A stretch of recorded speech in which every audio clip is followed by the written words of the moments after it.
All right, I have another dream I want to tell.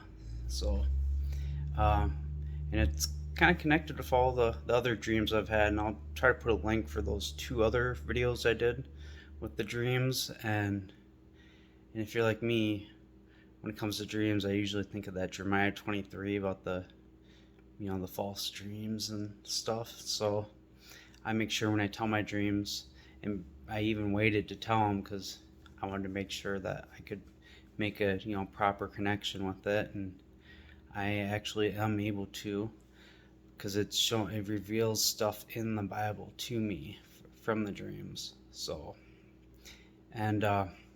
this dream, I dreamt I was inside this house. It was dark, and I was calling out for a friend of mine when suddenly just came in really quick like that.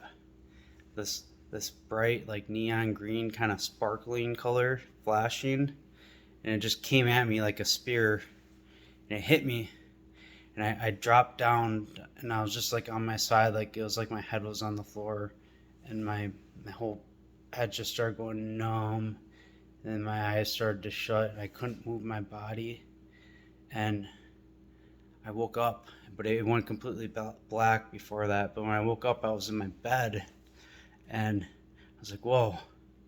And I go up and I go to open my curtains to look out my window, and all of a sudden, that same light came at me again and hit me, and I was like, my eyes shut as my whole body just went numb. I couldn't move my arms or anything, and it went black. And then boom, I woke up, and I was like, whoa, because that was actually still a dream. It was like two dreams in one, and this time I was really up, and I kind of wanted to look out the window, but then I got a little spooked, and I turned around as I saw a thing coming at me, and I put my head into the pillow, and I started going numb again, and my eyes shut, and it was black. But then all of a sudden, I felt like I was raising up really quick, and this is kind of when I first started believing, and I thought it was like the rapture. I am not a pre-trib believer though, so I don't want someone to jump to conclusions from that. But I've spoken about in other videos if you've seen the whole playlist. But Jeremiah 23, like I mentioned, 28, the prophet who has a dream, let him tell a dream, and he who has my word, let him speak my word in faithfulness.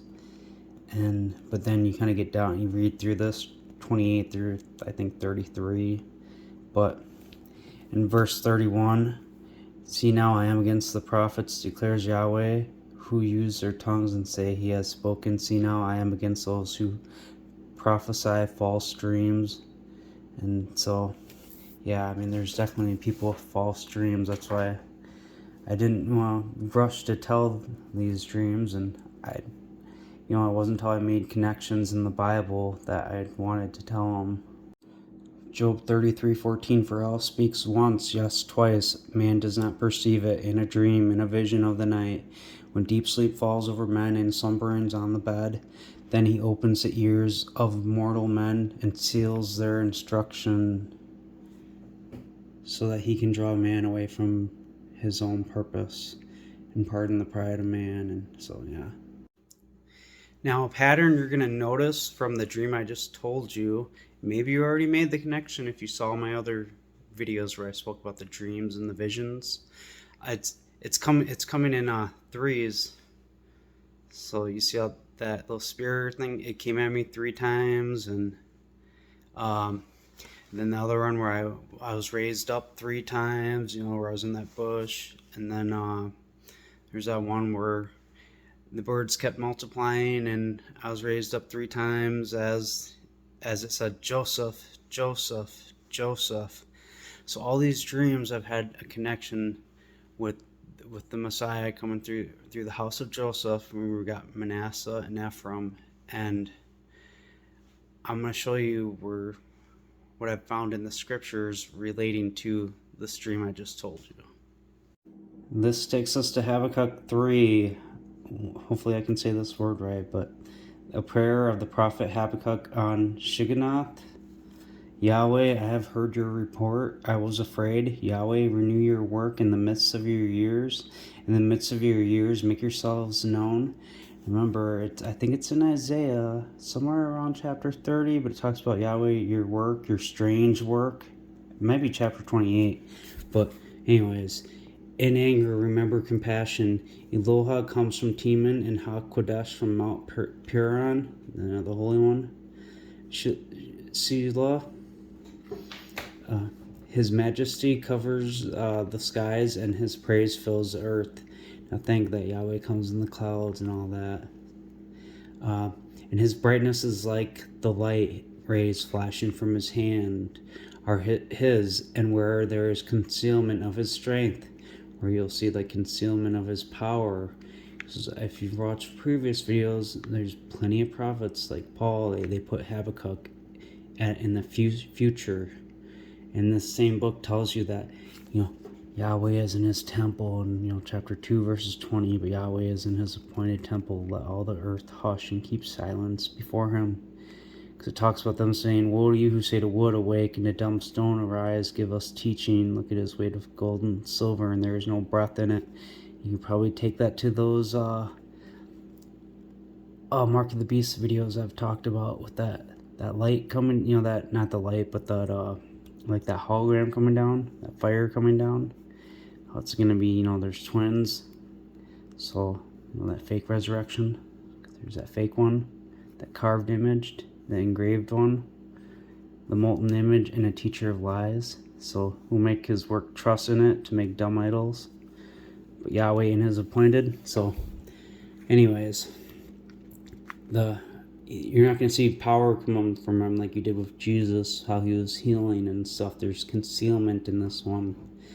It says the pestilence went before him, burning coals went out from his feet. Whether you think that last pestilence was real or not, it could definitely be prophetic in terms of, if you mention a pestilence now, people would automatically go to that thing. You know what I'm talking about. Unless you lived under a rock. But he stood and measured the earth. He looked and caused the nations to shake, and the mountains of old were shattered. The ancient hills bowed down. His ways are aged long. I saw the tents of Cushan bow low by affliction. The hangings of the land of Midian trembled. Was Yahweh displeased against the river? Was your anger against the rivers? Think those rivers, the rising rivers, those floods of the many people. This is that kind of prophetic language there. And was your fury against the sea, and you rode on your horses. So they count how he returns down Revelation 19, and they scatter, and so yeah, those floods are going to subside at that point because he's going to take them out. But your chariots of deliverance, so empty will your bow be made. The oaths sworn to the tribes by a word. Selah. Can they do those oaths, Manasseh and Ephraim, with the hands on them? You cut through the land with rivers. The mountains saw you, they tremble. The torrent of waters rushed by. Think about the mountains melting with blood from, I think it's Isaiah 34. But when the bowls come down, it lifted its walls like hands in amazement. The sun and moon stood still in their place. There's a lot of sun and moon staying still, and the sun and moon dissolving, and there's all stuff in Isaiah and stuff Jesus talks about. So, at your arrows flying like light, at the shining of your glittering spear. See that connection with my dream here? Okay, you march through the land in ignition. Think Isaiah 30, verse like 27, 28, right around there. It talks about there's indignation in his lips. And if you connect that with Psalm 2, it talks about Adonai holding them in derision, and probably from that indignation in his lips. They're not going to like what comes out of his mouth. You thrust the nations in anger. You came out for the salvation of your people, for salvation with your anointed. You dashed in pieces the head from the house of the lawless by stripping him from foot to neck. So dashing in pieces the head right here, go to Psalm 110. Adonai is at your right hand. He will strike through kings in the day of his anger. He will judge among the nations. He will complete it with corpses. He will execute the heads over a vast territory. From the brook by the wayside he will drink, so he will be exalted as head. That's that. Adonai, he's that one that's going to come out of Zion to exercise rulership over the enemies. He's that anointed man. Psalm 2. So the kings of the earth rise in rebellion, and rulers take counsel together against Yahweh and his anointed man. So let us break in pieces and throw their ropes off us. He who sits in the heavens laughs. Jesus is sitting in the heavens now. Adonai holds them in derision. So this is all connected there. Now that glittering spear. So we get to Job 39. I believe I've covered this in other videos, but not specifically what I'm going to get into. But for sake of time, I'm going to kind of go through it quicker. But will the wild ox be willing to serve you or stay by your feeding trough? Can you tie the wild bull in the furrow with ropes? Now remember that ox and that ram, like the bull and then the wild bull, the difference with it. And there's those Joseph connections, and I've gone over that in multiple videos.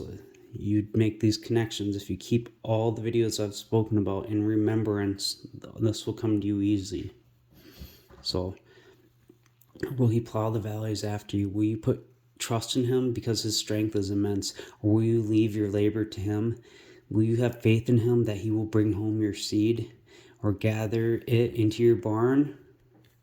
Remember about John speaking about the barn and all that, and you can make a connection to what he was saying there and how he was speaking future of this coming one doing that. But the wings of an ostrich flap proudly, but not like the pinions of the stork who leaves her eggs on the ground and warms them in dust, and forget that a foot might crush them or a wild animal might tread on them. She treats her young roughly as if not hers. Her labor is in vain without fear, because Yahweh has deprived her of wisdom, nor has he imparted a share of understanding to her.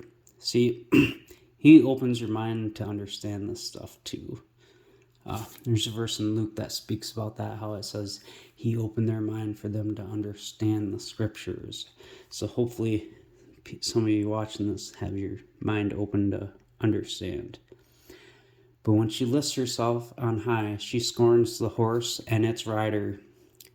Look at that horse and its rider. Is that rider on the white horse? Because, he's that bull coming down. And make that connection here in Isaiah 34. Then in that same chapter, I believe, talks about the melting of the dissolving of the stars and moon, I believe. Or the mountain melting. But it's all connected. So, have you given strength to the horse? Have you clothed his neck with a flowing mane? Or flowing mane, I mean.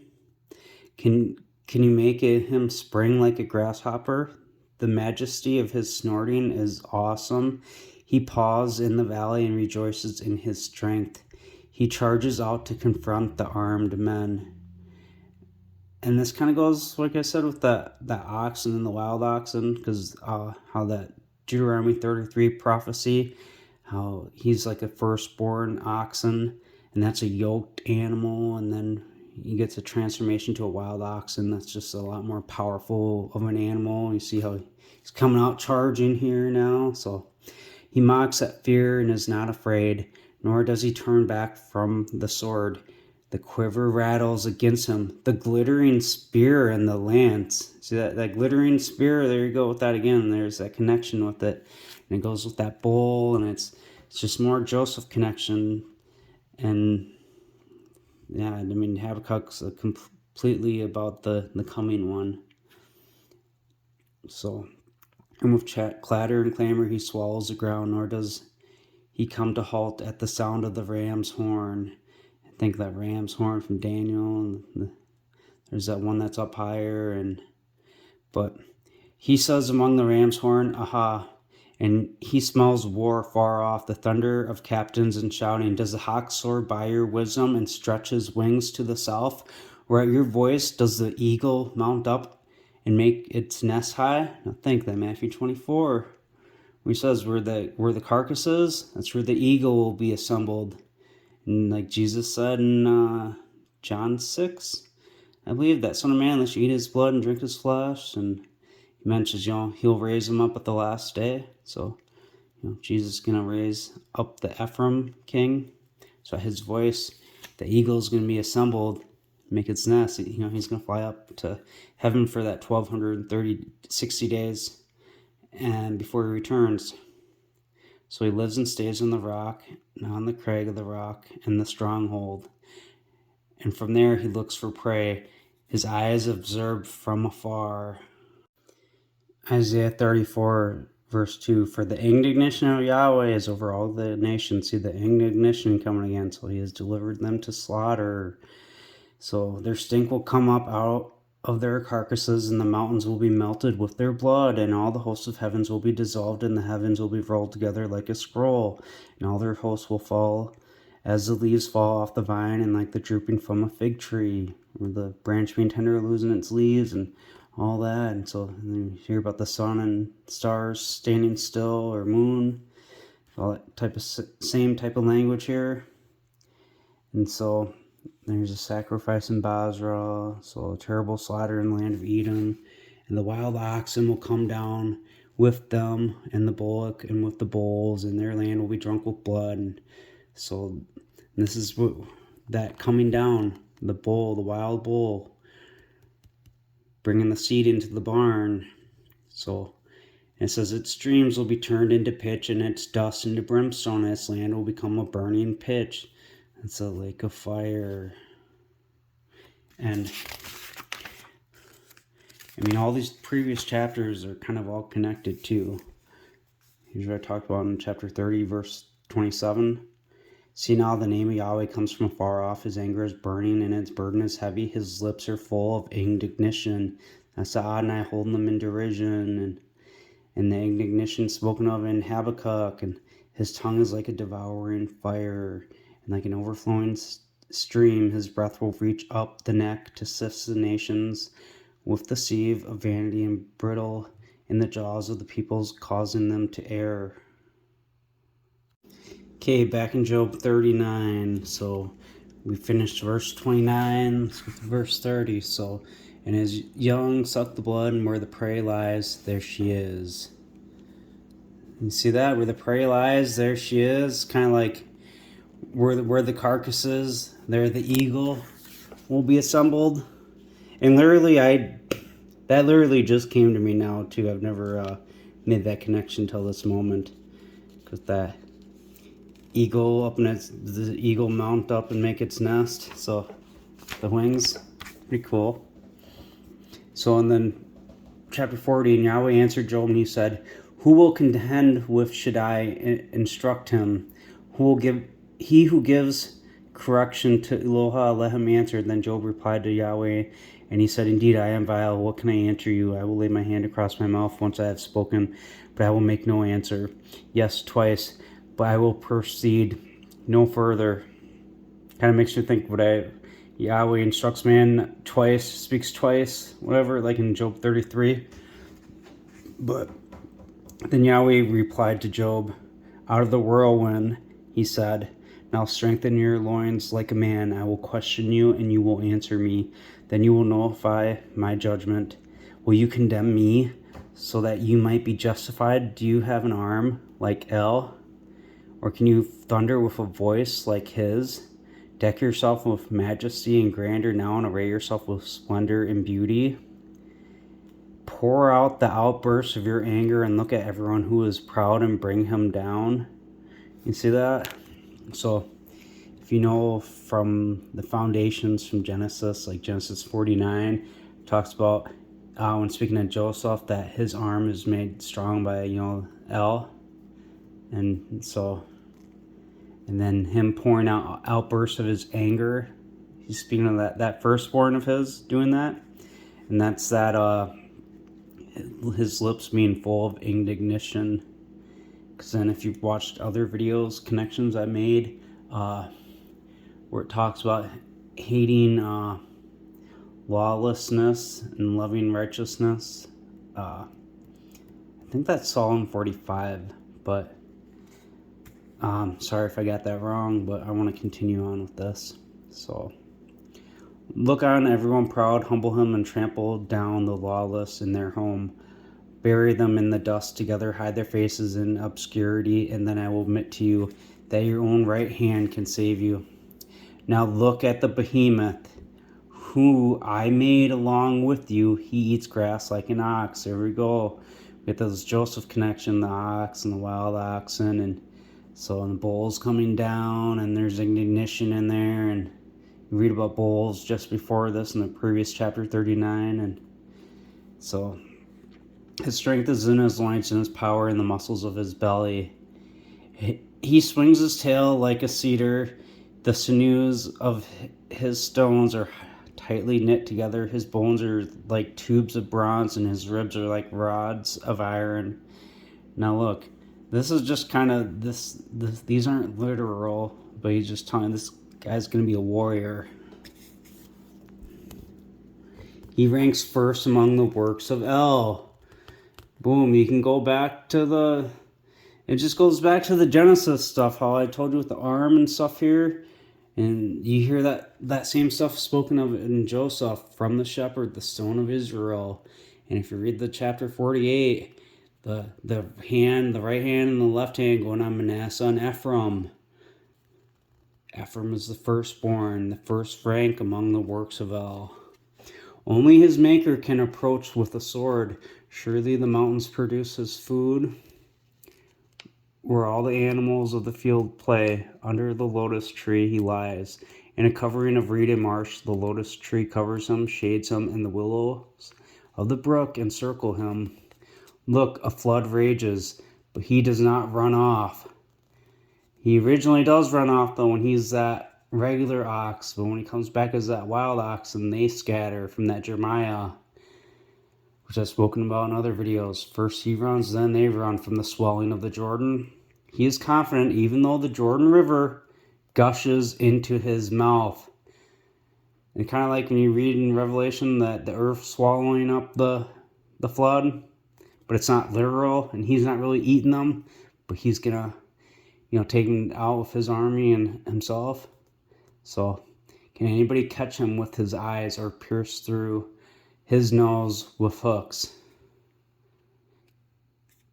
Can you draw out the Leviathan with the hook, or snare his tongue with a cord you let down? This Leviathan, he's that one that he just called the first rank among the works of El, the firstborn. Some idiots will say, "Oh, it's a devil." No, you're wrong. Can you put a hook in his nose, or bore his jaw through with a hook?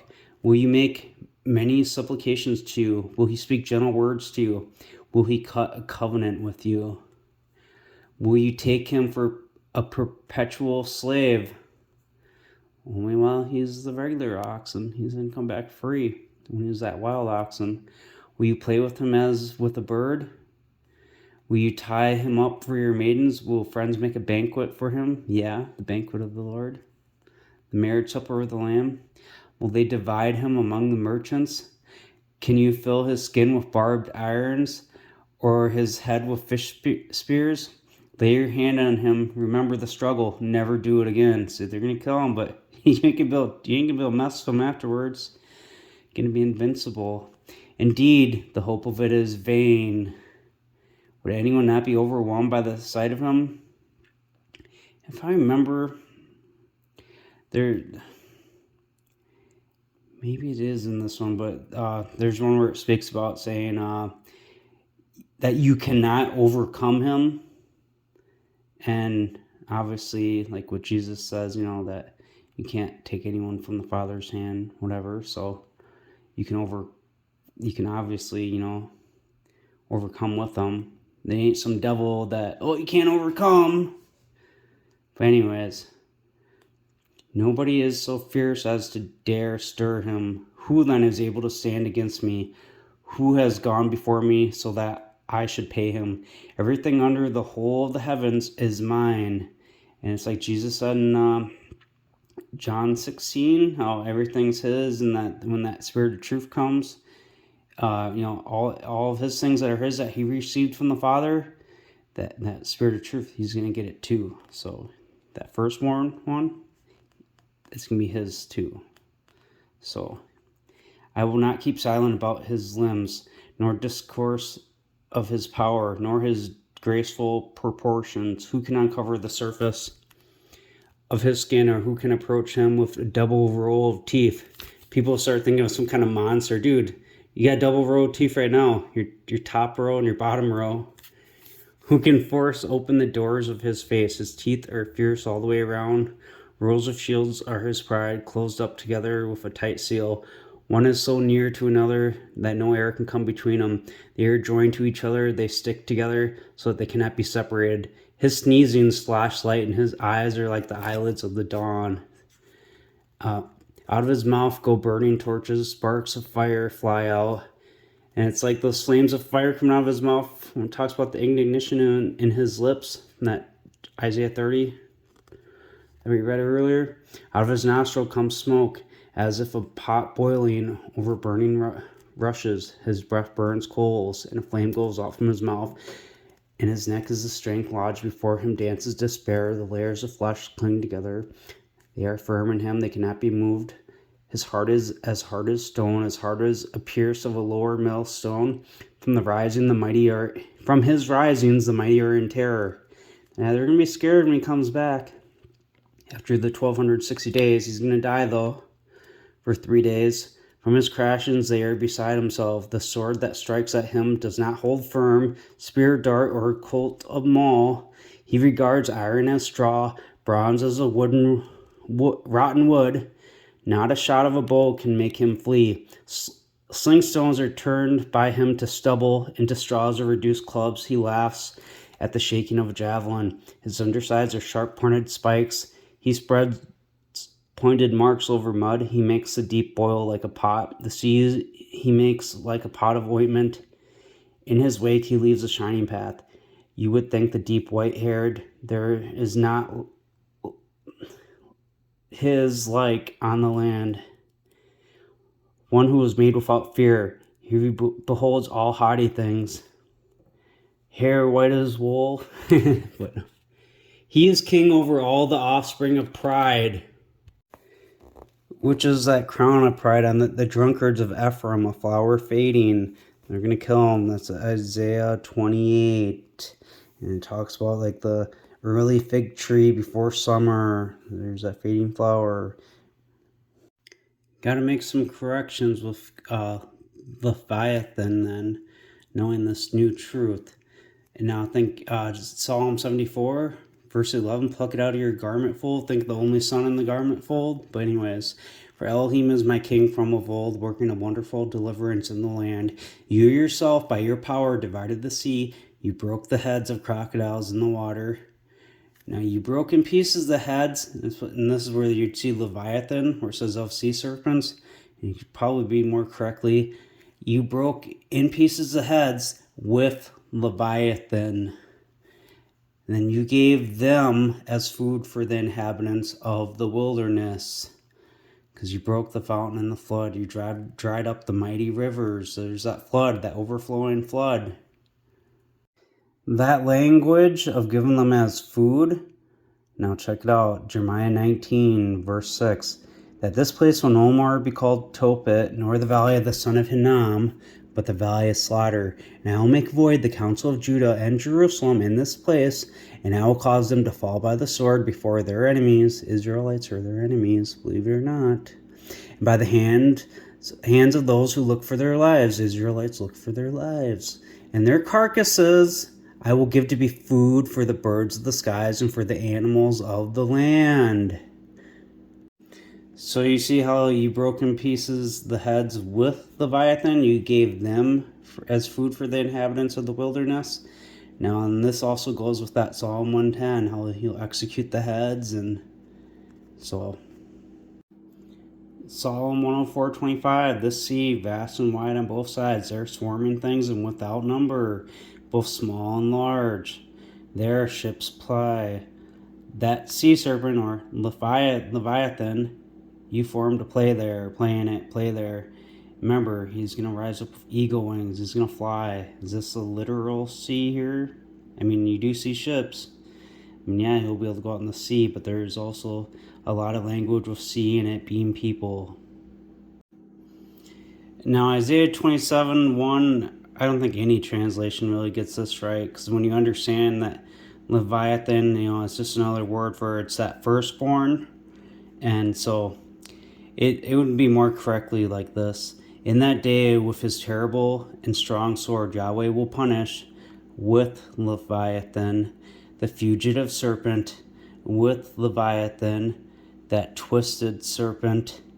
He will kill the serpents that are in the sea. Because you can put that as serpents. Because you got that sea, that rising sea. So on that day I will sing to her a vineyard of delight. Now remember, Jesus speaks about the vineyard, the master of the vineyard, and all that. And just skim through here because I'm kind of out of time. But it talks about Yahweh will thresh from the channel of the river to the streams of Egypt, and you will be gathered one by one, you sons of Israel. So you got that river, that's an overflowing flood of rivers, and it's going to be, subsided, dried up, and they're going to be gathered, and a ram's horn will be blown. So